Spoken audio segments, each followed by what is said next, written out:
Hello everyone, कैसे हैं आप? I hope you all are doing great. CEP 2025-26 for class 12th assignment number 5th आ चुकी है और आज मैं आपको इस वीडियो में 1 मार्क्स और 2 मार्क्स के क्वेश्चंस सॉल्व करवाने वाला हूं। सो प्यारे बच्चों, तैयार हो जाओ अपनी पेन और कॉपीज के साथ। This is doctor RPS Toor from the quest for maths. Only on this platform you will have expertise mathematics knowledge from school to college and competitions. CP assignment 5th में जो हम लोग topic cover up करेंगे वो हैं vector algebra, 3 dimensional geometry, linear programming and probability. तो इन चारों topics में, इन चारों चैप्टर्स में आपको 1 मार्क्स, 2 मार्क्स, 4 मार्क्स और 6 मार्क्स के क्वेश्चन जो हैं आपको 3 डायमेंशनल ज्योमेट्री में देखने को मिलेंगे। सो स्टार्ट करते हैं with our 1 marks questions. Section A. First question is if A dot B is equal to the magnitude of A cross B, यानी कि डॉट प्रोडक्ट जो है वो अगर क्रॉस प्रोडक्ट दो सेम हमारे पास वेक्टर हैं, उनकी क्रॉस प्रोडक्ट के मैग्नीट्यूड के बराबर हो तो उन दोनों वेक्टर्स के बीच में एंगल क्या होएगा। तो डॉट प्रोडक्ट आपको पता है क्या होती है, ए डॉट बी, हमें ये गिवन है। मैं फटाफट से ना इनके फार्मूले लगा रहा हूं, डिटेल में तो हम लोग ज़्यादा नहीं जा पाएंगे क्योंकि 1 मार्क्स के क्वेश्चन है। ये हमारे पास दो वेक्टर्स हैं, suppose A and B, these are 2 vector and theta with the angle between them. तो डॉट प्रोडक्ट अगर हम लोगों ने निकालनी है तो वो होती है ए मॉडुलस बी मॉडुलस, ठीक है, cos of theta, the cosine angle between these 2 vectors. और यहां अगर क्रॉस प्रोडक्ट हम लोगों ने निकालनी है तो मैं क्रॉस प्रोडक्ट का फार्मूला लिख रहा हूं पहले। ये फार्मूला है मेरे पास ए डॉट बी का और ये फार्मूला रहेगा ए क्रॉस बी का। तो उसके बाद जब हम लोग मॉडुलस करेंगे तो मेरे पास ये वैल्यू आ जाएगी A modulus B modulus sine of theta और n यूनिट। तो उसका फिर हम लोग मॉडुलस करेंगे तो n यूनिट वेक्टर जो है उसका मॉडुलस 1 रहेगा, तो यहां 1 आ जाएगा, राइट। तो यहां ए वेक्टर बी वेक्टर का मॉडुलस जो है दोनों तरफ से हम लोग कैंसिल कर देते हैं। So you will left with cos theta is equal to sine theta, n unit cap is 1 और दोनों ही मॉडुलस है। मॉडुलस मींस पॉजिटिव वैल्यूज हम लोग ले रहे हैं। तो डिवाइड करेंगे दोनों तरफ, आप लोग कॉस थीटा से डिवाइड कर दीजिए तो tan theta will be equal to 1। tan theta 1 कब होता है, जब टेंजेंट π/4 हो, तो थीटा की वैल्यू जो है π/4 आ जाएगी। So our C option is the right option. Second question, if a dot b is equal to 3 under root times, okay, यहां 3 का स्क्वायर रूट आ गया a क्रॉस b का मैग्नीट्यूड। सारा क्वेश्चन सेम है, यहां सिर्फ आपको सेकंड पार्ट में जो है, सेकंड क्वेश्चन में जो है सब कुछ सेम है, लेकिन यहां सेकंड क्वेश्चन में 3 स्क्वायर रूट यहां गिवन है। तो हम लोग यहां थोड़ा सा चेंज करेंगे, मैं अलग से नहीं कर रहा इस क्वेश्चन को। तो यहां 3 अंडर रूट आ जाएगा, ओके, और उसके बाद यहां पर 3 स्क्वायर रूट आएगा, है ना। ये ए और बी आपस में दोनों तरफ मैं कैंसिल कर रहा हूं, तो वही इक्वेशन बन रही है, लेकिन फर्क है कि यहां 3 स्क्वायर रूट आएगा साइन थीटा के साथ में। अब हम लोग जब इसको डिवाइड करेंगे, राइट, दोनों तरफ आप कॉस थीटा से डिवाइड कीजिए तो tan थीटा की वैल्यू जो है वो आ जाएगी 1/3 अंडर द रूट, और 1/3 अंडर द रूट मतलब टेंजेंट 30 डिग्री π/6, तो थीटा की वैल्यू जो है वो π/6 आ जाएगी। तो सेकंड क्वेश्चन का जो बी पार्ट है, B option is the right option. Third, if a dot B is equal to 0 that angle between vector a and vector b क्या रहेगा। अगर उनकी डॉट प्रोडक्ट 0 हो, डॉट प्रोडक्ट बच्चों होती क्या है, dot product is a b cos of theta। a means the modulus of a vector, b means the b modulus of b vector and cos theta, okay. तो अगर ये 0 हो तो क्या आएगा फिर, a b cos of theta, ये third question कर रहे हैं, इज इक्वल टू 0। अब a मॉडुलस भी 0 नहीं हो सकता, b मॉडुलस भी 0 नहीं हो सकता, तो इसका मतलब cos थीटा 0 होएगा। और cos थीटा 0 कब होता है, जब cos 90 हो, तो थीटा की वैल्यू अपने पास आ जाएगी, a option is the right option, π/2। Fourth part देखिए, इसमें फोर्थ पार्ट में हमारे पास स्टेटमेंट है नेम ऑफ द इनइक्वालिटी। दो तरह की इनइक्वालिटी होती हैं, एक तो यहाँ डॉट प्रोडक्ट में होती है, एक प्लस में भी होती है। तो इस दो इनइक्वालिटी, मैं दूसरी बताता हूँ आपको। इस इनइक्वालिटी का नाम है काउची श्वार्ट्ज इनइक्वालिटी, याद रखिएगा। एक है हमारे पास ट्रायंगल इनइक्वालिटी। ट्रायंगल इनइक्वालिटी क्या होती है, अगर आपके पास ऐसा आ जाए a plus B modulus, this is equal to a vector modulus plus B vector modulus and this is less than और इक्वल टू, यानी कि यहां देखिए, यहां dot product is less than equal to A modulus B modulus. ये आपके पास ना, जब हम लोग ये 2 मार्क्स के क्वेश्चन करने वाले हैं उसमें इन दोनों इनइक्वालिटी का प्रूफ भी आया हुआ है, तो हम लोग प्रूफ भी करेंगे इन दोनों इक्वालिटीज को। ठीक, तो याद रख लीजिएगा, एक एक नंबर के क्वेश्चन है। Triangle inequality is this, Cauchy Schwarz inequality is this.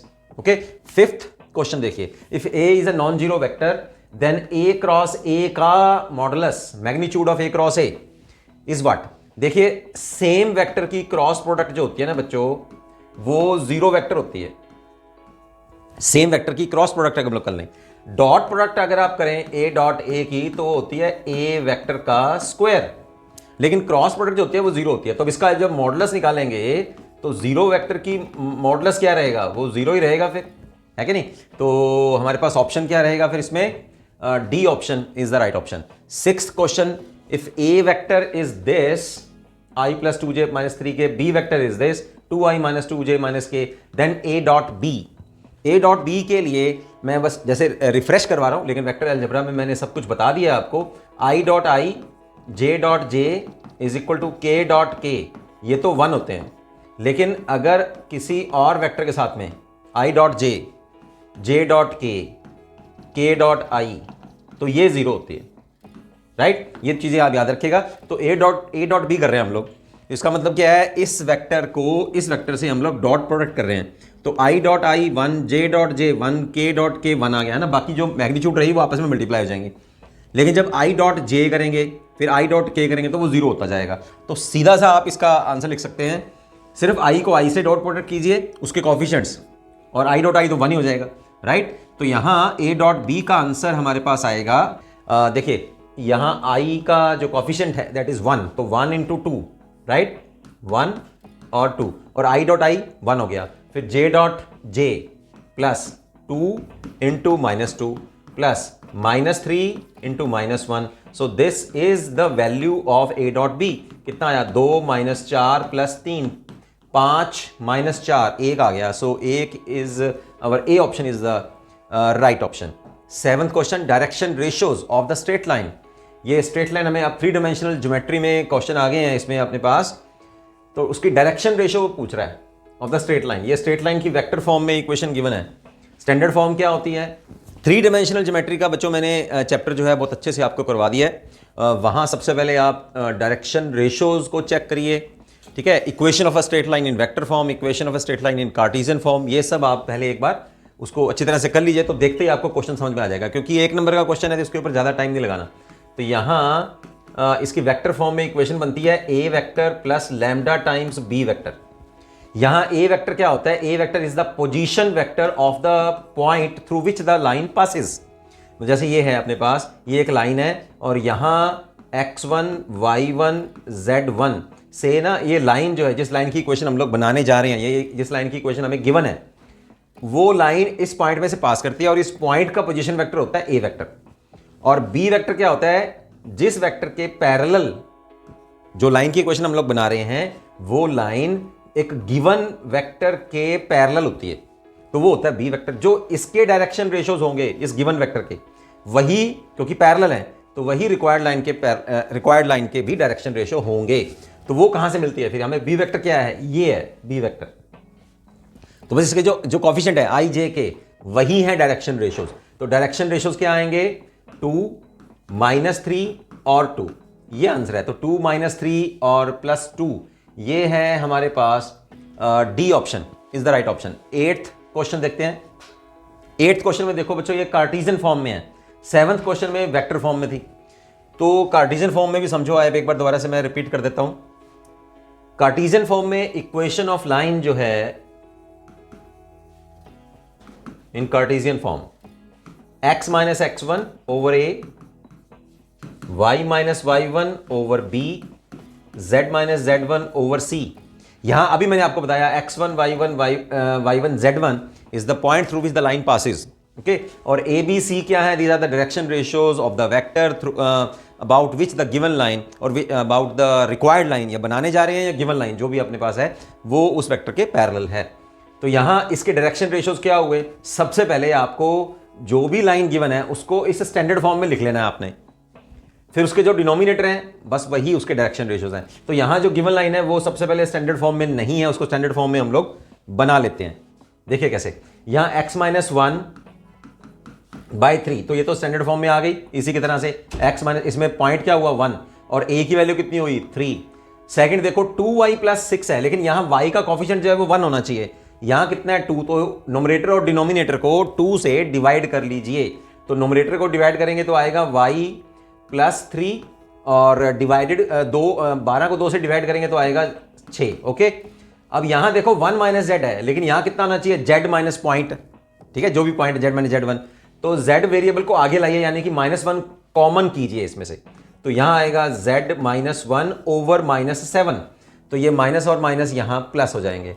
अब ये बन गई स्टैंडर्ड फॉर्म में। अब इसके जो डिनोमिनेटर्स में हमारे पास जो पॉइंट्स हैं, जो वैल्यूज हैं, वो है a, b और c। a की वैल्यू 3, b की वैल्यू 6 और c की वैल्यू 7। तो डायरेक्शन रेशियोज क्या बन गए 3, 6 और 7। ये है अपने पास option C, option is the right option. 9th question में देखो ये भी फार्मूला ही है, direction ratios of line passing through this point and this point. देखिए यहां आपको एक लाइन गिवन है और वो कहां से पास कर रही है, -2, 1, 0 और दूसरी पॉइंट है 3, 2, 1। इन दोनों पॉइंट में से पास कर रही है वो। तो डायरेक्शन रेशियोज हमें चाहिए ऑफ अ लाइन। कैसे करेंगे, डायरेक्शन रेशियो का फार्मूला क्या है, अगर दो पॉइंट में से पास कर रही हो तो x2 minus x1, y2 minus y1, z2 minus z1। तो 3 माइनस -2 ये आ गया 5, 2 माइनस 1 इज 1 और 1 माइनस 0 इज 1। तो 5, 1, 1, यानी कि A option is the right option. 10th question देखिए, direction cosines of a line making equal angles with the coordinate axis. ये आप जब 3 डायमेंशनल ज्योमेट्री का चैप्टर करेंगे तो फर्स्ट एक्सरसाइज से पहले एग्जांपल है और वो मैंने सॉल्व भी करवाई है। ए option is the right option. Direction cosine of a line making equal angles with the coordinate axis, तो वो होता है 1/300, 1/300, 1/300। इक्वल एंगल्स का मतलब क्या होता है, समझिए इस बात को। यहां मैं समझा देता हूं, अब ये याद रखिएगा, अगर आगे कहीं आता है तो फिर दोबारा से मैं आपको डिटेल में इसको फिर हम लोग स्किप कर जाएंगे, ठीक है। इक्वल एंगल्स का मतलब है कि एक लाइन है, अल्फा एंगल ही बना रही है, एक्स एक्सिस के साथ में भी अल्फा है, वाई एक्सिस के साथ में भी अल्फा एंगल है और जेड एक्सिस के साथ में भी अल्फा एंगल है, ठीक है। तो इनके डायरेक्शन कोसाइंस क्या हो जाएंगे, LMN, ये भी कॉस अल्फा हो जाएगा, ये भी कॉस अल्फा हो जाएगा और ये भी कॉस अल्फा हो जाएगा। तो इन तीनों का अब हम लोग स्क्वायर और ऐड करेंगे। आपको फार्मूला पता ही है कि डायरेक्शन कोसाइंस का स्क्वायर और ऐड करें तो 1 आता है।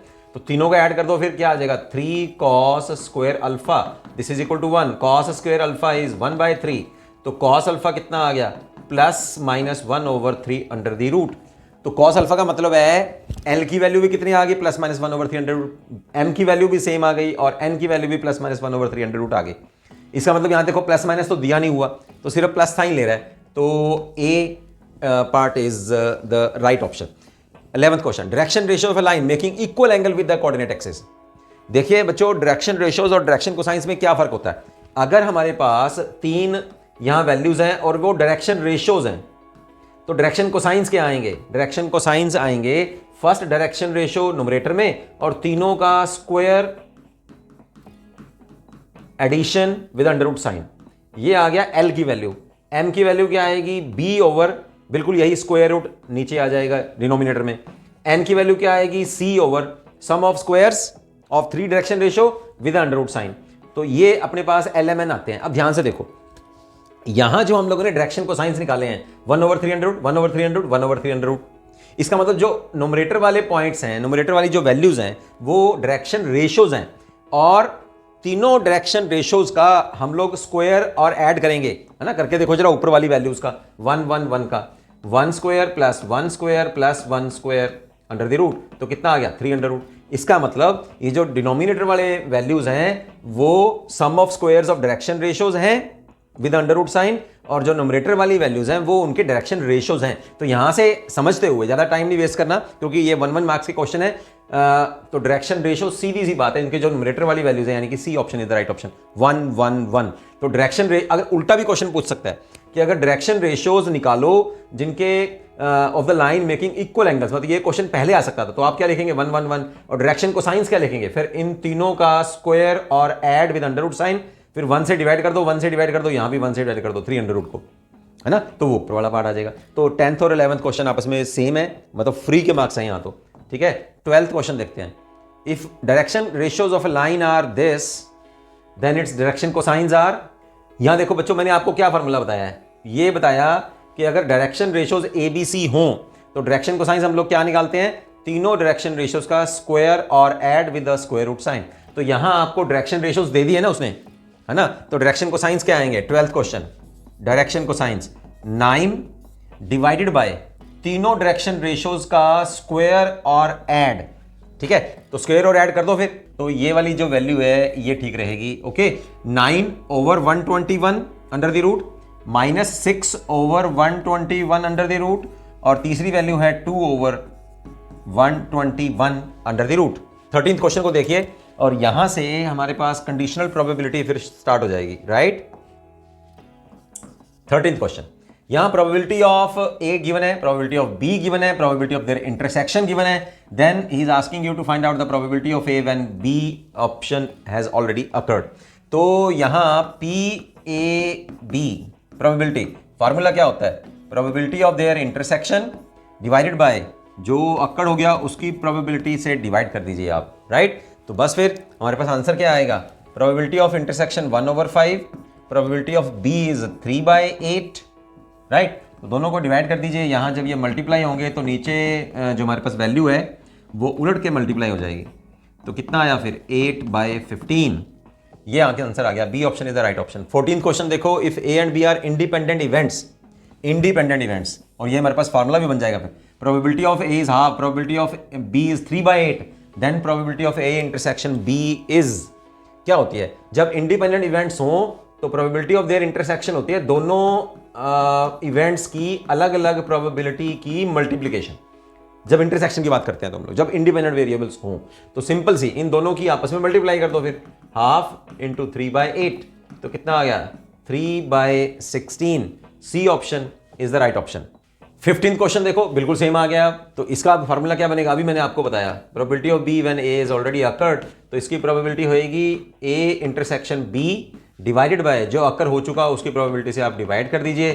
तो ए इंटरसेक्शन बी की प्रोबेबिलिटी हमारे पास कितनी है 1/5, ए की प्रोबेबिलिटी कितनी है 1/2, राइट। अब इन दोनों को डिवाइड कर देते हैं 1/5 और 2/1, तो 2/5 हमारे पास आंसर आ जाएगा, यानी कि A option is the right option. अब चलते हैं 16th क्वेश्चन की ओर, probability of getting even prime number on both dice, यानी कि दो डाइस जो हैं वो थ्रो किए गए हैं, and you have to find out the probability of even number on both dice on throw a pair of die. तो ध्यान दीजिए, अब यहां डाई जब थ्रो करते हैं तो हमारे पास सैंपल स्पेस कह लीजिए या टोटल केसेस कह लो, कितने होते हैं टोटल केसेस होते हैं 1 2 3 4 5 और 6। अब इसमें से इवन प्राइम नंबर क्या है, तो इवन प्राइम नंबर जस्ट एक ही नंबर है, इसका मतलब हमारे पास फेवरेबल केस जो है वो एक केस ही बनता है। अब जब हम लोग दोनों डाइस पे वो कह रहा है कि प्राइम नंबर ही हो, यानी कि जब उसने डाइस फेंका तो पहले बार में भी 2 आए और दूसरे में भी 2 आए, तो पहले बार आने की प्रोबेबिलिटी, ठीक है, probability of even prime number on both dice, right. पहले अगर मान लो 2 आए, यानी कि पहले डाइस को फेंका और उसके ऊपर 2 आ जाए, तो उसकी प्रोबेबिलिटी कितनी है, एक फेवरेबल केस है, टोटल केस 6 है, एंड क्योंकि एंड है ना, दूसरा भी 2 ही आना चाहिए, यानी कि 1 केस उसमें भी 1 है, तो 1/6 सेकंड की प्रोबेबिलिटी होगी, मल्टीप्लाई करेंगे तो 1/36। तो इसका ऑप्शन बनता है हमारे पास C option is the right option. See the 17th question. 17th question में probability of A is half, probability of B is 3/2, probability of A union B is 4/5, then find out the probability of A oblique B. लेकिन हमारे पास अब union का value तो है लेकिन intersection की value है नहीं, तो इंटरसेक्शन के लिए फिर आप एडिशन फॉर्मूला हम लोग यहां लगाते हैं। तो सबसे पहले probability of A intersection B निकाल लेते हैं, वो क्या होती है, probability of A plus probability of B minus probability of A union B. बस वैल्यू पुट कर दो फिर आप यहां, ये हो गया हाफ प्लस 3/8 माइनस 4/5, ये आ गया 40, यहां आ गया 20, 15 और ये आ गया 32, ठीक है, 35 32 हो गया, ये हो गया हमारे पास माइनस होके 3/40 आ गया, दैट इज द इंटरसेक्शन। तो बस फिर इस फॉर्मूले में पुट कर दीजिए, इंटरसेक्शन की हमारे पास है 3/40 और बी इवेंट की जो प्रोबेबिलिटी है दैट इज 3/8। अब 3 से 3 कैंसिल हो जाएगा, 8 ऊपर चला जाएगा, 40 नीचे आ जाएगा, तो 8 5 8 40, तो 1/5 is A option. 18th question देखते हैं। 18th क्वेश्चन में if E is any event then probability of E belongs to the interval. कौन सा इंटरवल? बस फटाफट से याद हो ना आपको। देखो प्रोबेबिलिटी जो है, अगर किसी इवेंट की 0 हो तो वो इवेंट इम्पॉसिबल होता है, और प्रोबेबिलिटी ऑफ ई अगर 1 हो तो वो प्रोबेबिलिटी, वो इवेंट हमेशा श्योर होता है, डेफिनेट वो इवेंट होगा, राइट। अब इनके बीच में भी हो सकता है, प्रोबेबिलिटी किसी की हाफ भी होती है, तो इसका मतलब क्या हुआ, 0 भी है 1 भी है और 0 1 के बीच में भी वैल्यूज हैं। तो सी ऑप्शन जो है, या क्लोज इंटरवल वाला जो ऑप्शन है वो राइट है। ये ओपन इंटरवल वाला नहीं है। ओपन इंटरवल वाला हमें क्या कहता है कि 0 और 1 नहीं है, 0 और 1 के बीच में है, लेकिन प्रोबेबिलिटी हमें पता है कि 0 भी होती है और 1 भी होती है और उसके बीच में भी वैल्यूज होती हैं, राइट। तो C option is right option. 19th question देखिए, if probability of E is 5/7 then probability of not E. अरे इतने इजी क्वेश्चंस आए हैं, 10th स्टैंडर्ड के क्वेश्चंस हैं। तो इसका मतलब क्या है, नॉट ई को हम लोग कैसे करेंगे, ये 1 माइनस प्रोबेबिलिटी ऑफ ई कर दीजिए, तो 1 माइनस प्रोबेबिलिटी ऑफ ई कितनी है 5/7, तो ये कितनी हो जाएगी 2/7। 2/7 is D option is the right option. 20th, a coin is marked with head on both sides, then on tossing the coin probability of getting head। कितना इजी क्वेश्चन है। वो कह रहा है एक कॉइन है, वो मतलब बायस्ड है, उसके ऊपर ऐसा नहीं है कि वो फेयर कौन है। फेयर कौन होगा तो क्या होगा, उसमें एक तरफ हेड एक तरफ टेल होगा, लेकिन वो कहता है कि दोनों तरफ ही उसकी जो साइड्स हैं वो हेड लिखी हुई हैं। आपने देखो, आप वैसे यंग जनरेशन में हो बच्चे, आपने देखी है मूवी देखी हुई है धर्मेंद्र और अमिताभ बच्चन की, शोले मूवी। उसमें अमिताभ बच्चन हमेशा एक सिक्का जो है, कॉइन जो है वो टॉस करता है। वो जब फैसला लेते हैं ना आपस में, तो वो कॉइन तो वो टॉस करते हैं। तो उस समय वो बायस्ड कॉइन था, हमेशा ही वो हेड ही आता है उसके ऊपर। मतलब अमिताभ बच्चन जो उसको पता होता है, लेकिन धर्मेंद्र को नहीं पता होता ये बात का कि भाई ये तो इसने गलत कॉइन लिया हुआ है। तो जब भी अपना फैसला कोई लेने लगते हैं, वही कॉइन उछाल देते हैं, उसको पता होता है कि ये आएगा। वही बात यहाँ है। वो कहता है कि कॉइन जो है वो बायस्ड कॉइन है, उसके दोनों तरफ हेड है। तो आप ही बता दो, जब उसको हम लोग टॉस करेंगे तो क्या आएगा, हेड आएगा ना। तो पक्का है कि हेड आएगा ही आएगा, गेटिंग हेड। तो जब पक्का हो कि आएगा ही आएगा, तो उसका ऑप्शन जो होता है वो 1 होता है। Probability of getting a head जब पक्का ही हो तो 1 आएगी। C option is the right option. और पक्का हो कि नहीं आएगी तो कितनी आएगी, 0। सिंपल। अब जैसे यही क्वेश्चन कैसे हो सकता है, ये क्वेश्चन वो पूछेगा, a coin is marked with head on both sides then the tossing the coin probability of getting tail. यहां लिख देगा टेल, तो क्वेश्चन अलग बन जाएगा। मतलब दोनों तरफ हेड हैं, तो टेल के आने की प्रोबेबिलिटी, जितनी बार मर्जी उछाल लो हमेशा हेड आएगा, तो टेल तो आएगा नहीं, तो प्रोबेबिलिटी फिर 0 हो जाएगी।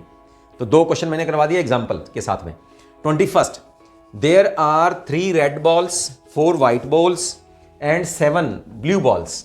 एक बैग है हमारे पास, ये देखिए, उसमें 3 रेड बॉल्स हैं, 4 व्हाइट बॉल्स हैं और 7 ब्लू बॉल्स हैं। तो टोटल हमारे पास बन जाएगा 7 और 7 14 बॉल्स हमारे पास आ गई। 1 ball is drawn at random. उस बैग में से बगैर देखे गए, रैंडम का मतलब होता है रैंडमली निकाला है, देखा नहीं, मतलब जानबूझ के नहीं देखा गया लाल आ रही है कि पीली आ रही है, या जो भी लाल आ रही है, व्हाइट आ रही है या ब्लू आ रही है, राइट। तो वो कह रहा है एक बॉल को रैंडमली बाहर निकाला गया, probability of drawing a white ball. तो व्हाइट बॉल के आने के फेवरेबल केस कितने हैं, यहां 3 केस हैं और टोटल केस कितने हैं 14। तो 3/14 हमारा आंसर आ जाएगा, that is the B option is the right option. 22nd question देखिए, there are 3 red balls 4 white balls 7 blue balls. बिल्कुल सेम क्वेश्चन है। 1 ball is drawn at random, अब भी बगैर देखे बॉल बाहर निकाली गई है। From the back probability of getting a green ball. जितनी मर्जी कोशिश कर लो, जब उसमें ग्रीन बॉल है ही नहीं तो आएगी ही नहीं, तो फेवरेबल केस तो बनेंगे नहीं। तो प्रोबेबिलिटी ऑफ ग्रीन बॉल, अभी मैंने बताया था ना कि हेड अगर लिखा हो तो टेल आने की 0 है, तो यहां पर भी कितनी होएगी, फेवरेबल केस 0 है, क्योंकि उस बैग में ग्रीन बॉल है ही नहीं, तो जितनी मर्जी कोशिश कर लो ग्रीन बॉल आएगी नहीं। तो फेवरेबल केस 0 है, टोटल कितने हैं 14 है, तो टोटल आंसर कितना आ गया 0। So D option is the right option. 23rd question, if E and F are independent events. अभी मैंने आपको बताया था इंटरसेक्शन वाला, ठीक है, अभी क्वेश्चन भी करके गए हैं। इंडिपेंडेंट इवेंट्स, देन ये C option is the right option. Probability of E intersection F is the product of their independent,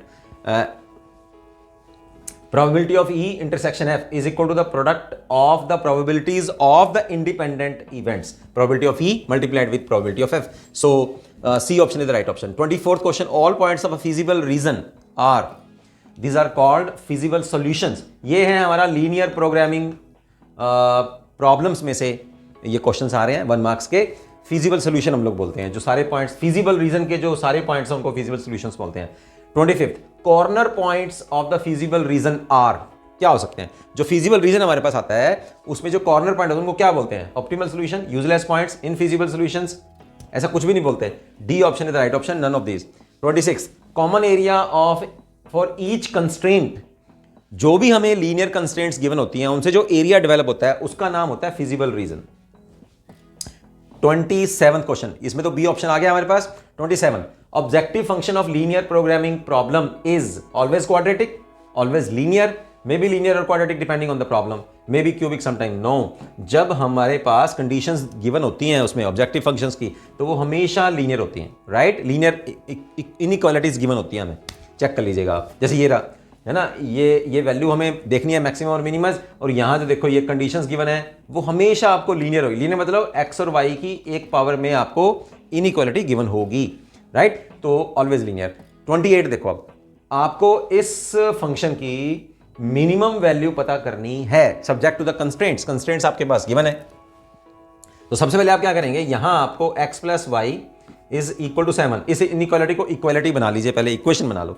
अब यहां जब x की वैल्यू व्हेन x इज 0 तो y की वैल्यू कितनी आ जाएगी? 7।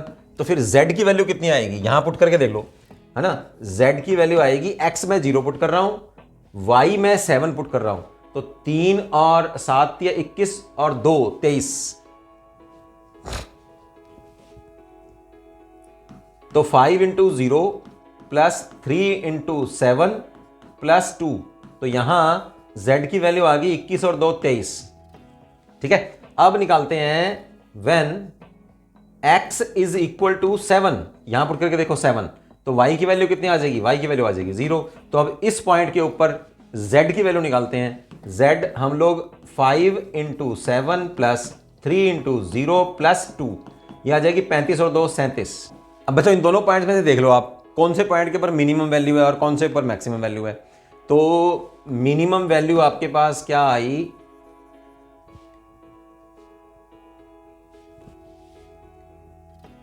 मिनिमम वैल्यू आई है हमारे पास 23 ऑन द पॉइंट। कौन से पॉइंट के ऊपर है? ये है 0 7 के ऊपर। 0 7 means B point is the right option. B option जो है वो राइट ऑप्शन है, राइट? इस तरह से आप 7 0, यहां जो चारों पॉइंट गिवन है, अगर मतलब इतना नहीं करना तो चारों पॉइंट पुट करके देख लो इसमें कौन सी वैल्यू के ऊपर मिनिमम और मैक्सिमम वैल्यू आ रही है। तो ये था बच्चों हमारे पास 1 मार्क्स के क्वेश्चन। चलते हैं अब सेकंड सेक्शन की ओर, जहां हमारे पास 2 मार्क्स के क्वेश्चंस अवेलेबल रहेंगे। यहां सबसे पहला क्वेश्चन है, adjacent sides of a parallelogram are this vector i plus 2j minus K 3i minus j plus 5k, find a unit vector along the diagonal of the parallelogram. तो vector algebra में हम लोगों ने पढ़ा था कि अगर पैरेललोग्राम की एडजेसेंट साइड्स हमें गिवन हो तो diagonal vector will be given by their addition, a vector plus b vector. तो दोनों वेक्टर को आप जोड़ दीजिए कॉरेस्पॉन्डिंगली, i में जुड़ जाएगा, j में और k में। तो यहां 1 है, 3 और 1 4i, ठीक है। 2j प्लस k और माइनस j, तो ये हो गया प्लस j, और 4k 5k प्लस का है और माइनस k यहां 1 है, ठीक है। तो ये मेरे पास आ गया दोनों का addition.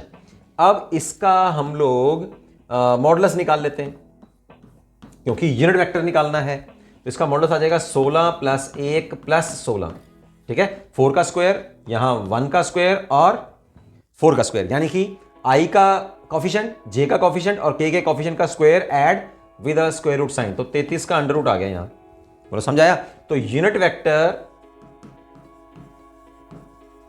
along the diagonal of the parallelogram क्या होएगा? d वेक्टर न्यूमरेटर में और d वेक्टर का मॉडुलस डिनोमिनेटर में।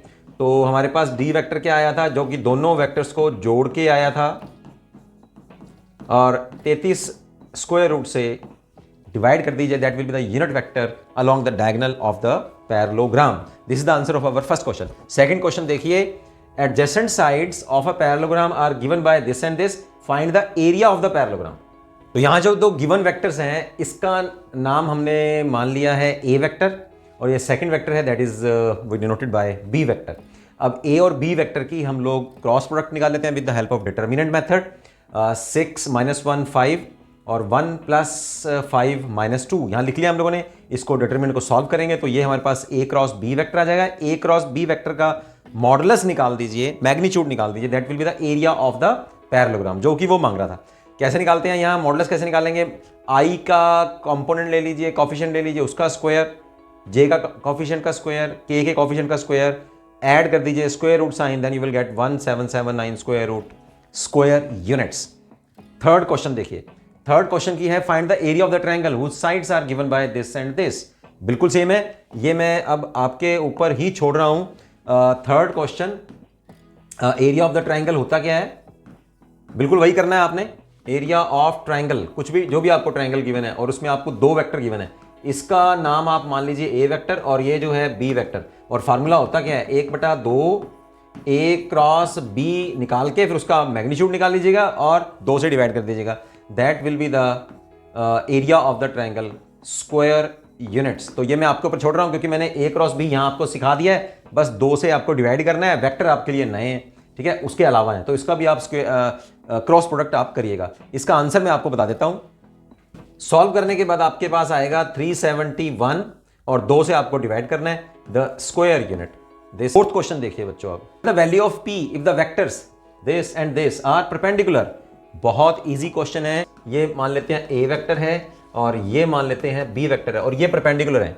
तो आपको ये बात याद होनी चाहिए, 4 परपेंडिकुलर वेक्टर्स, ठीक है, A vector and B vector, अगर ये परपेंडिकुलर हैं तो उनकी डॉट प्रोडक्ट जो होती है वो 0 होती है। तो डॉट प्रोडक्ट फिर आप निकाल लीजिए, आई डॉट आई, तो ये होएगा p इंटू 2, तो 2p हो गया। फिर j इंटू जे, ये +1 और -1 हो गया, और यहाँ 4 और 3 12 हो गया, इक्वल टू 0। तो 2p is equal to +11, right hand side में -11, तो p की वैल्यू आ जाएगी -11/2। So this is your fourth question. Fifth question देखते हैं। फिफ्थ क्वेश्चन की स्टेटमेंट है हमारे पास, find a vector of magnitude 8 units. ऐसा एक वेक्टर हमें निकालना है जिसकी मैग्नीट्यूड 8 यूनिट्स हों, और वेक्टर हमारे पास ये है अलोंग, इस वेक्टर के अलोंग निकालना है आपको। तो सिंपल सी बात है, सबसे पहले आप इसका यूनिट वेक्टर निकाल दीजिए, उसको फिर 8 से मल्टीप्लाई कर दो। तो यूनिट वेक्टर होता क्या है? अ unit vector along the given vector, a vector जो गिवन है हमारे पास, क्या होएगा, उसको हम लोग डिनोट करेंगे ए कैप से। और होता क्या है वो, ए वेक्टर नोमिनेटर में और उसका मॉडुलस या मैग्नीट्यूड डिनोमिनेटर में। तो ए वेक्टर हमारे पास ये आ गया 2i - 4j प्लस k, और इसका मॉडुलस कैसे निकालते हैं, i का कंपोनेंट का स्क्वायर प्लस j का जो कॉफिशिएंट है उसका स्क्वायर और k का कॉफिशिएंट का square with a square root sign. तो ए कैप हमारे पास क्या आ गया फिर 2i - 4j प्लस k, ठीक है, के वेक्टर, और नीचे आ जाएगा 4, 16, 20 और 1, 21 अंडर रूट नीचे आ गया। अब क्योंकि ये तो हो गया यूनिट वेक्टर, इसका कॉफिशिएंट कितना है 1 है, लेकिन हमें तो 8 यूनिट्स का चाहिए, तो दोनों तरफ फिर अब 8 से मल्टीप्लाई कर दो। तो फिर क्या लिखेंगे, मैग्नीट्यूड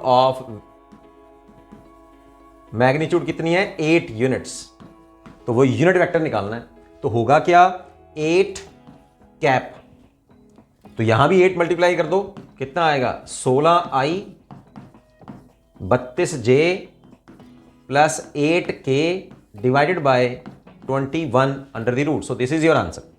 अब सिक्स्थ क्वेश्चन मैंने आपको बता ही दिया है, find a unit vector along this. तो बस इतना ही करना है आपको, यही काम करना है, बस ये वाला काम, ये वाला। तो यूनिट वेक्टर कैसे निकालेंगे, ये वेक्टर ऊपर नोमिनेटर में और इसके आई जे के कॉफिशिएंट का स्क्वायर करिए, ऐड करिए, उससे डिवाइड कर दीजिएगा। तो that will be your sixth question. इसको मैं डायरेक्ट आपको आंसर बता देता हूं, 5i + 3j - 4k divided by इनके कॉफिशिएंट का स्क्वायर और ऐड, तो कितना आएगा फिर 25, 9 और 16।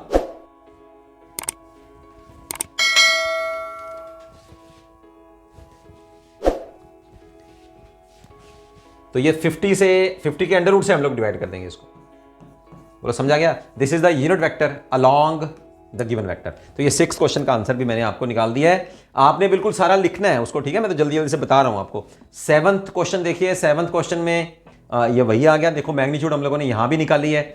जब एरिया निकाला था, 2 वेक्टर हमें गिवन थे, ठीक है, एरिया निकालने के लिए हम लोग क्या किया था, इन दोनों वेक्टर का क्रॉस प्रोडक्ट और फिर उसकी मैग्नीट्यूड। तो 7th क्वेश्चन में हमसे वही पूछ रहा है, देखो ये 2 वेक्टर्स हमें गिवन दे दिए उसने, दे दिए हैं। इनका पहले क्रॉस प्रोडक्ट आप निकालिए और फिर उसकी क्रॉस प्रोडक्ट आने के बाद जो वेक्टर आएगा उसकी मैग्नीट्यूड निकाल दीजिएगा, राइट, जो मैंने आपको एरिया में करके बताया। 8th क्वेश्चन देखिए, 8th क्वेश्चन में है find the projection of A vector on B vector.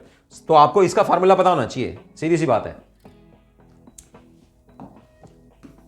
General formula देखिए, the projection of A vector on B vector, दो वेक्टर हैं, एक वेक्टर की दूसरे वेक्टर के ऊपर प्रोजेक्शन हमने को निकालनी है। तो वो फार्मूला होता क्या है, पहले दोनों वेक्टर्स की डॉट प्रोडक्ट न्यूमरेटर में, और जिसके ऊपर, जिस वेक्टर के ऊपर हम लोगों ने प्रोजेक्शन निकालनी है उस वेक्टर का मॉडुलस नीचे, मॉडुलस मींस एम्पलीट्यूड, ओके। तो ये नीचे हम लोग कर देंगे, डिनोमिनेटर में कर देंगे, नीचे मींस डिनोमिनेटर। तो दोनों वेक्टर, हमारे पास वेक्टर्स क्या क्या गिवन है, फिर ये रहा ए वेक्टर और बी वेक्टर। तो जो दोनों वेक्टर हमें गिवन है उनकी डॉट प्रोडक्ट मैंने न्यूमरेटर में ले ली है, आई डॉट आई, जे डॉट जे, के डॉट के, ओके। और आई डॉट जे डॉट के डॉट आई वो जीरो हो जाएंगे। तो ये आ गया मेरे पास 2 इंटू 3 -4 इंटू -1, 1 इंटू -5, ये आ गया। इसको हम लोग सॉल्व करेंगे और नीचे जो है बी वेक्टर का हम लोग मैग्नीट्यूड निकाल रहे हैं, मॉडुलस निकाल रहे हैं। तो आई का कॉफिशिएंट, जे का कॉफिशिएंट और के कॉफिशिएंट का स्क्वायर और ऐड कर दिया with square root sign. Solve करेंगे तो आपके पास 5 इंटू, सॉल्व करने के बाद आपके पास आंसर आएगा 5 डिवाइडेड बाय 35 स्क्वायर रूट। अब हम लोग देखते हैं 9th question, that is the starting of our 3 dimensional geometry. Find the equation of a line which passes through these 2 points. बहुत इजी है, ये मैं आपको बता चुका हूं 3 डायमेंशनल ज्योमेट्री में। तो यहां एक लाइन है जो इन दोनों पॉइंट में से पास कर रही है 3, 6, -7, और दूसरा पॉइंट है हमारे पास 5, -1, 4। सबसे पहले आप लोग क्या करेंगे, आपको स्टैंडर्ड इक्वेशन पता होनी चाहिए, कार्टेशियन फॉर्म में देख लेते हैं, कार्टेशियन फॉर्म में। तो उसके बाद में हम लोग वेक्टर फॉर्म भी बता देंगे, कार्टेशियन फॉर्म में, दोनों फॉर्म में देख लेते हैं। ये होती है x - x1 over a, y - y1। ये मैंने अभी आपको 1 मार्क्स के क्वेश्चन कर रहे थे उसमें बताया भी था, ठीक है। ये x1, y1, z1 क्या है, through which the line passes, और a b c क्या है, these are the direction ratios of a line that is parallel to the required line. तो यहां ये पॉइंट हम लोग a मान लेते हैं जो यहां से पास कर रही है लाइन, क्योंकि दोनों पॉइंट से पास कर रही है, तो दोनों ही आप ये पॉइंट दोनों ही पुट कर सकते हैं, कोई प्रॉब्लम वाली बात नहीं है, राइट। और इस लाइन के डायरेक्शन रेशियोज यानी कि a b c भी निकाल लीजिए। तो सबसे पहले डायरेक्शन रेशियो निकाले, फिर डायरेक्शन रेशियोज निकालने के लिए देखिए x2 - x1 तो 5 - 3 -1 -6, y2 - y1 और 4 -7, कितना आ गया, फिर ये हो गया 2 - 7 और ये यहां हो गया 11, ठीक है। यहां से 2 आ गया और ये आ गया -7 और 4 + 7 इज 11। तो 9th क्वेश्चन में डायरेक्शन रेशियोज हमने निकाल ली हैं, 2 - 7 और 11। अब कार्टेशियन फॉर्म में हम लोग उसकी इक्वेशन निकालने के लिए सबसे पहले डायरेक्शन रेशियोज पता करेंगे। तो डायरेक्शन रेशियोज कहाँ से निकलते हैं, जहाँ डायरेक्शन रेशियो हमने पता कर लिए हैं, अब डायरेक्शन वेक्टर हम लोग पता करते हैं। तो वो कहाँ से बनेगा, जहाँ हम लोग उसका यूज़ करेंगे डायरेक्शन रेशियोज का। तो बी वेक्टर हमारे पास आएगा 2i - 7j + 11k। अब equation of line in Cartesian form, Cartesian form में बनाने के लिए सबसे पहले ये लाइन जो है वो 2 पॉइंट से पास कर रही है। तो एक पॉइंट जो है 3, 6 - 7 वो हम लोग मान लेते हैं कि यहाँ से लाइन जो है, फर्स्ट ऑफ ऑल क्योंकि दोनों पॉइंट में से पास कर रही है तो उनमें से एक पॉइंट हम लोग ले लेते हैं। So equation of line in Cartesian form is x - 3 divide by first direction ratio is equal to y - 6, okay, this is y1 over divided by second direction ratio is equal to z + 7 divided by 11 the third direction ratio, okay. तो ये हमारे पास फिर आ जाएगी equation in Cartesian form. अब चलते हैं vector form में, इसको बनाने के लिए सबसे पहले इसकी स्टैंडर्ड फॉर्म देखते हैं कि स्टैंडर्ड फॉर्म होती क्या है। R vector is equal to a + lambda times B vector. A vector क्या होता है, this is the position vector of the point through which the line passes, okay. और बी वेक्टर क्या होता है, वो है डायरेक्शन वेक्टर जो हमने निकाला है अभी डायरेक्शन रेशियोज की हेल्प से। तो इन दोनों की वैल्यू आप यहां पुट कर दीजिए, you will get the answer.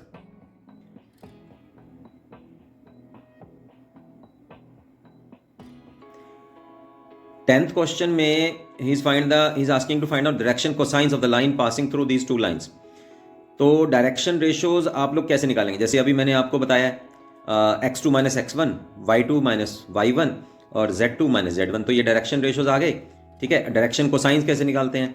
हर एक डायरेक्शन रेशियोज के डिनोमिनेटर में हम लोग उसका सम ऑफ स्क्वायर्स कर देते हैं।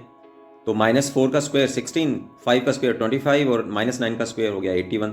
तो -4 ओवर इन तीनों का स्क्वायर और स्क्वायर रूट साइन। इसी तरह से 5 के नीचे भी इन तीनों का square add 16 plus 25 plus 81 under the root, और -9 divided by 16 plus 25 plus 81 square root. ठीक है, तो ये डायरेक्शन कोसाइंस आ गए हमारे पास।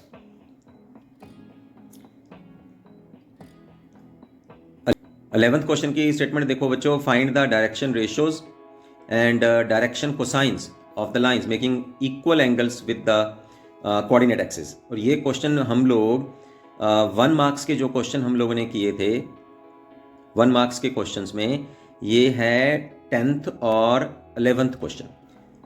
तो 11th क्वेश्चन के लिए फिर आप जो है क्वेश्चन 1 मार्क्स के जो क्वेश्चन है उसमें आप 10th क्वेश्चन और 11th क्वेश्चन मैंने वहाँ आपको उसका सोल्यूशन भी दे दिया था डिटेल में, तो वो एक बार दोबारा कर लीजिए। तो ये आपके पास 11th क्वेश्चन है यहाँ 2 मार्क्स में, ये आपका फिर सॉल्व हो जाएगा। तो मैं स्किप कर रहा हूँ, आपके लिए असाइनमेंट दे रहा हूँ। 12th क्वेश्चन देखते हैं, find the direction cosines of the sides of A triangle whose vertices are these 3 given points। तो यहाँ हमें ट्रायंगल गिवन है जिसके 3 कोऑर्डिनेट्स हमारे पास हैं, 3 वर्टिसेस A B C। मैंने इसको A मान लिया, इसको B और इसको C। अब इनके डायरेक्शन कोसाइंस बताने हैं तीनों साइड्स के। तो तीनों साइड्स वही बात तो वही है, 2 पॉइंट्स गिवन है एक लाइन के। अभी जो हम लोग पहले करके गए हैं, ये 11th क्वेश्चन जो करके गए हैं उसमें ये जो 10th क्वेश्चन हम लोग करके गए हैं, एक लाइन के दोनों अपने पॉइंट्स के कोऑर्डिनेट्स हमें गिवन है, वहां से हम लोगों ने डायरेक्शन कोसाइंस निकाले थे। तो ट्रायंगल भी, तो ट्रायंगल 3 लाइनों से मिलकर बनी है। इसका मतलब जो काम हम लोगों ने 10th क्वेश्चन में एक बार किया, वहां अब आप 3 बार करेंगे। तो अगर हम लोग पहले direction ratios of A B निकालें, है ना, तो ए बी वेक्टर के डायरेक्शन रेशियोज हमारे पास आ जाएंगे दिस माइनस दिस 8 -3 -2 -5 7 + 3, ये हो गया 10। तो डायरेक्शन कोसाइंस क्या आ जाएंगे? फिर डायरेक्शन कोसाइन निकालने के लिए इन तीनों का आप लोग स्क्वायर और ऐड, ठीक है, 189 अंडर द रूट आ गया, राइट। तो direction cosines of A B vector क्या आ जाएंगे? 9 over 189 square root -3 over 189 square root और 7 ओवर 189 स्क्वायर रूट। तो यहां डायरेक्शन जरूर याद रखनी है। जब हम लोग ए बी चल रहे हैं तो बी वेक्टर टर्मिनल पॉइंट है और ए जो है वो इनिशियल पॉइंट है। जब हम लोग बी से सी के निकालेंगे तो सी टर्मिनल है, बी इनिशियल है। जब सी से ए पे चलेंगे तो ए टर्मिनल है, सी इनिशियल पॉइंट है। तो मैंने आपको ए बी लाइन के डायरेक्शन कोसाइन निकाल के बता दिए हैं। आपने 2 बार ये काम और करना है, बी सी और सी ए के लिए। 13th क्वेश्चन देखिए, इंपॉर्टेंट क्वेश्चंस आ रहे हैं हमारे पास। Find the angle between the lines. यहां आपको 2 लाइंस गिवन है, एक लाइन की वेक्टर इक्वेशन गिवन है और दूसरी लाइन की कार्टेशियन इक्वेशन गिवन है। तो आपको दोनों फार्मूले आपको यहां आने चाहिए एंगल्स बनाने के लिए। तो फर्स्ट क्वेश्चन देखिए हमारे पास 13th का फर्स्ट क्वेश्चन है। पहले इनको आप स्टैंडर्ड फॉर्म में लिख लीजिए। स्टैंडर्ड फॉर्म हमारे पास क्या होती है? R A1 vector plus lambda times B1 vector, और दूसरी लाइन का जो स्टैंडर्ड फॉर्म है A2 vector plus lambda times B2 vector. और अगर theta is the angle between these two, then cos theta is given by B1 dot B2 divided by their modulus और total magnitude value, positive value आपको देनी है। तो इसका मतलब क्या बना? अब ध्यान से इन दोनों वेक्टर्स को आप यहां कंपेयर कर लीजिए। तो B1 वेक्टर आपके पास क्या आ जाएगा? B1 वेक्टर आएगा 3i - j + k, और B2 वेक्टर क्या आ जाएगा? -3i + 2j + 4k। तो इन दोनों वेक्टर्स की डॉट प्रोडक्ट आप ऊपर कर दीजिए न्यूमरेटर में। तो मैं कर देता हूं 3 × -3, ये आ गया -9, -j + 2j, तो ये आ गया -2, k डॉट k, तो 1 और 4, ये आ गया +4। तो नीचे डिनोमिनेटर में B1 वेक्टर का मैग्नीट्यूड कह लीजिए या मॉडुलस कह लीजिए, तो 3 स्क्वायर 9 +1 +1, और यहां B2 वेक्टर का हम लोग जब मैग्नीट्यूड निकालेंगे तो यह आ जाएगी 9 + 4 + 16। तो अब देखिए, अब ये हो गया 9 11 4, तो -7 -7 का हम लोगों को मैग्नीट्यूड लेनी है, पॉजिटिव वैल्यू लेनी है। यहाँ आ गया 11 अंडर द रूट और यहाँ आ गया 29 अंडर द रूट। तो ये वैल्यू आई है बच्चों कॉस थीटा की। तो थीटा की वैल्यू क्या आएगी आपके पास, cos inverse of 7/319 square root. ये हमारे पास आंसर आ गया। ये था फर्स्ट पार्ट इसका। अब है सेकंड पार्ट में कार्टेशियन फॉर्म्स हमें गिवन है। तो कार्टेशियन फॉर्म के लिए फिर फार्मूला देख लो क्या होता है एंगल का। कार्टेशियन फॉर्म में एंगल का फार्मूला होता है हमारे पास cos theta is a1 a2 plus b1 b2 plus c1 c2 divided by अलग अलग से उनके a1 square b1 square c1 square a2 square plus b2 square plus c2 square. अब यहां ध्यान दीजिए, यहां जो फर्स्ट लाइन है यहां उसके डिनोमिनेटर में ये a1 है, ये b1 है और ये c1 है, ये a2 है, ये b2 है और ये c2 है। कॉरेस्पॉन्डिंगली आप मल्टीप्लाई कर दीजिए। a1 की वैल्यू कितनी है 2 और a2 की वैल्यू कितनी है 3, तो ये आ गया 6। b1 की वैल्यू देख लो ऊपर, ये दोनों ही लाइंस जो है वो स्टैंडर्ड फॉर्म में है।